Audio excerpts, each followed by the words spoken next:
Okay, Toyota Fortuner. Kakabitan ko siya ng PIAA horn, bass horn, at Denso J-horn powered. Yan, Japan, no? Ang sabi dyan ay ano. So, yun, Denso. Ito yung Denso at ito naman yung PIAA horn. Tapos ito yung stock. Check muna natin yung stock. Sige, Pogi, busina mo nga. Okay, busina mo yung stock. Isa pa. Okay, okay na yan. Tapos, ikakabit ko muna ito. Tapos, tingnan natin kung ano yung tunog niya.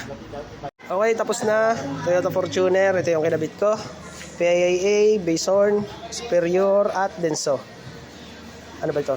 John powered. Yan. Okay, tetestingin na natin yung pinag-combine namin na busina. Okay.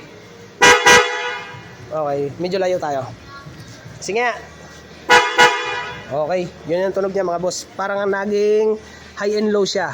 Ito yung medyo matenis na Denso at ito naman yung malagong. Pero ang ano niya ay high and low. Ito yung low, ito yung high. Okay, yun yung naging tunog niya. Ayos din naman ang kombinasyon. All goods pa rin. Ayan o. Okay. Thank you, thank you. At ito yung itsura niya mga boss. Diyan ko nilagay. Doon lang din sa pinagtanggalan ng busina na stock. Ayan o. Tapos wiring, relay.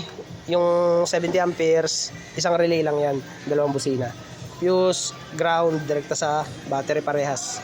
Okay. So yan yung setup niya. So yun. Thank you.